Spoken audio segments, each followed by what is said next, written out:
Welcome to Women at Halftime podcast, but not just for women, for you men too. If you're at mid-career or the halftime of life, our inspirational topics are not only fun, but also meant to help you maximize and write your next chapter. Right here with me, Deborah Johnson. Well, hello, Deborah Johnson with you today with our Women at Halftime podcast, where we help those who mostly after the age of 40, mid-career, halftime of life, answer those questions like what's next, and to quit asking that question, is that all there is? And we like to help you through that process. And today's subject for the podcast, just say no, then focus. What a great subject. What a great topic for us to cover, because those are two of the hardest letters to say in a row of almost anything, no and oh. So we're going to dive into that. To remind you, make sure you're on our newsletter, goalsforyourlife.com/newsletter. And that comes every week. Also with the article, because there's an article that goes along with this where I give you extra resources, extra ideas for books, and write the full article so you can delve a little bit further into the subject. So this is a great one. Also, we have books and many resources, but you will keep up with us if you sign on to our newsletter. So let's get into it. Saying no, it's not easy for many type A personalities, well, including myself. But just to say no, it helps us to focus on saying yes to what's more important. And in a world where we're constantly bombarded with demands, commitments, and opportunities, the power of that simple two-letter word often goes unnoticed. No. Yet behind those two letters, it lies a remarkable force that can shape the course of our lives. To just say no is not a declaration of negativity or selfishness, even though it can really feel that way at times, but rather an empowering act of setting boundaries, honoring our priorities, and safeguarding our well-being, and learning to embrace the art of just saying no. It can lead to a life of greater balance, focus, and authenticity. And here, we will briefly explore 5 benefits of saying no and how it can positively impact various aspects of our lives, and why it's essential to embrace this tiny but mighty word. So get ready to unlock the potential of a simple no and embrace the freedom that it brings. So number 1, setting boundaries. Saying no, it allows us to establish clear boundaries in our personal and our professional life. Saying no, it's become increasingly crucial for maintaining my well-being and preserving my sanity. And the simple word no allows us to draw a line between what we can reasonably accommodate and what will bring then that feeling of overwhelm. And with that small word, we communicate our limits, not only to others, but to ourselves. And we signal that our time and our resources are valuable commodities. And in our personal lives, saying no, it helps us to prioritize our needs and nurture our relationships with intentionality. And it takes away that guilt of carving out quality time for ourselves and our loved ones, like friends and family members, and also focusing on self-care. Professionally, setting boundaries can also prevent burnout and boost productivity. It helps to identify your core values and align decisions that involve spending time based on those values. I've talked about this so much in my books. And this brings feelings of empowerment and fulfillment. And also saying no, it helps to prevent others from taking advantage of our time and our resources, ensuring that we maintain a healthy work-life balance, whatever that means, which has become even more important, though, with the ability to work remotely. Many people are striving for that. So that's number 1 with those boundaries. And number 2 is prioritization. That's a long word. Prioritization is the compass that guides us through the maze of life's demands with purpose and efficiency. By saying no to certain commitments, we free up time and the energy to focus on the most important tasks and goals. And this prioritization, we have to go through those priorities. It enhances our productivity and allows us to excel in the areas that matter the most. And decluttering our schedules, which is hard to do, becomes even more important when we realize at the halftime of life that the sands of time, it's slipping away faster and faster through that hourglass. I talked about that through my book, Bad Code, the hourglass. As we unburden ourselves from the non-essential tasks and meetings, then we can maximize our impact and avoid being consumed by a never-ending to-do list. Doesn't it feel never-ending sometimes? And we can also experience a profound sense of accomplishment and fulfillment, knowing that we're channeling our time and our resources towards what really, truly matters. And this helps with that feeling of guilt that we should always be doing something, which has been a feeling that I have often faced. I'm driven, I admit it. So priorities. And number 3, reducing stress. Wow, we all want that. And in a world where the demand for our time, it just seems limitless, the weight of constantly saying yes, well, that can become a big burden. We can stretch ourselves, but there's no way that we can meet every request and accommodate every single demand. We know that. But what we will experience is overwhelming stress and burnout if we can't say no. And that none of us really want that. Saying no when necessary, it helps alleviate this pressure. You have to think about it. And it promotes mental well-being and overall good health.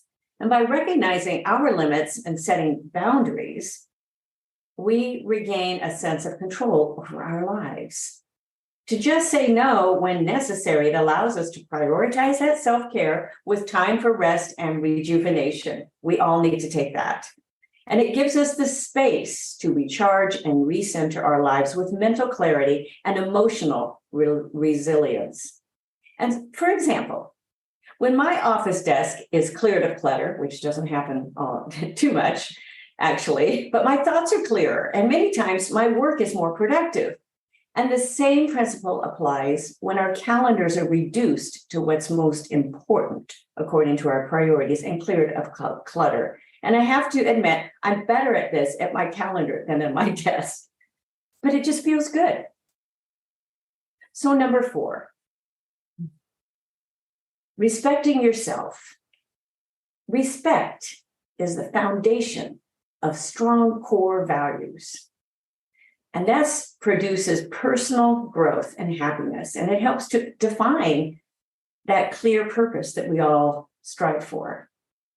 When we say no to certain demands or situations that don't align with our values or aspirations, well, we send a message that our well-being matters and our purpose matters. And saying no, it demonstrates that we understand our own needs and that we are courageous enough to prioritize them. And that's an act of self-respect. Saying no is not just rejecting external requests, but it's validating our own worth and our inherent value. Time is one of our most precious resources, and guarding our time, it demonstrates its value not only to ourselves, but to others.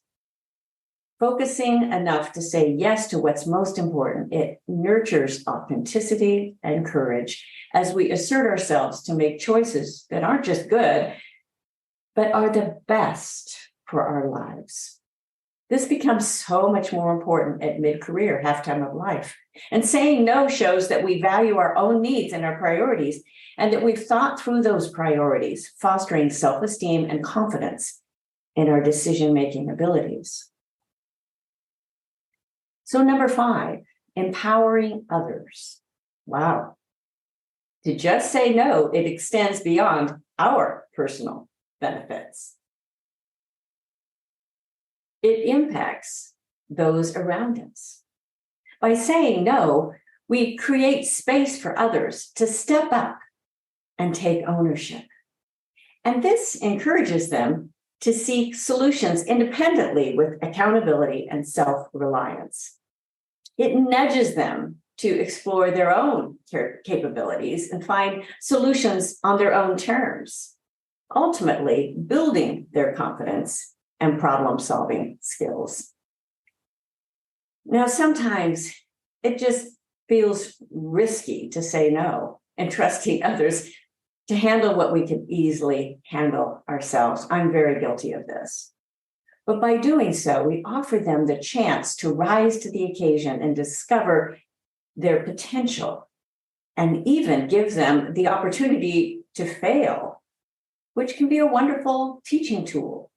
It demonstrates that we trust and believe in their abilities and their resilience. Now, this empowerment, it creates a more self-sufficient and confident community, which ultimately will free us up. If we are truly responsible for our own growth, having others do what is not a priority for us will build the team and set us apart in our leadership style. There's that word delegation. That is very difficult for many. And I agree that it's difficult for me. So applying this, the ability to just say no can be a transformative superpower that brings a bucket load of invaluable benefits upon our lives and those around us. Many of us agree with this. But embracing the art of just saying no, it grants us the freedom to live authentically, confidently, and to navigate life's complexities and positively impact the world around us, all while staying true to our purpose and our personal growth.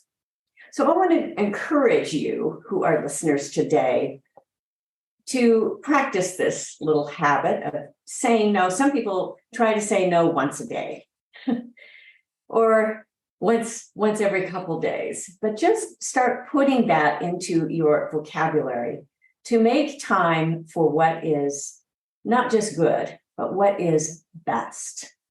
I've made some of those decisions so I can be available more for my family. And as we get to this stage, at my stage of life, I know the clock is ticking and you can't buy back these years. So we want to make decisions, even though I love my work, I really love my work, and I'm very, very driven, but to saying no to just the good and saying yes to the best has even become more and more important for me. And to focus on that, to remember that. So I hope this has helped you in some way. It's a fun subject for me to handle because I always learn a little something need to know that I need to apply something while I am actually producing my own podcasts. But it was a really good subject there to be able to just say no and focus, because it will help us focus, definitely. So I hope you've enjoyed today. Again, Deborah Johnson with you. Sign up for our newsletter, goalsforyourlife.com/newsletter. You can also reach me at Deborah Johnson Speaker, DJ Works Music. But if you're on my newsletter, my weekly e-articles, you get a lot of information about what's coming out. And I've had Hero Mountain Summit that comes out twice a year for individuals.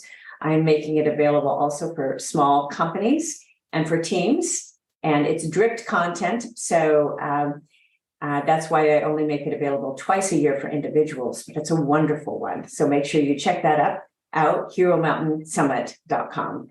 And I'll look forward to being with you again next time. Bye-bye for now. Thank you for joining us. It is because of our wonderful listeners like you that we keep going strong week after week. We'd love it if you'd share and follow us to not miss a single show and even write a review. You can also find all of our articles, products, and links at womenathalftime.com.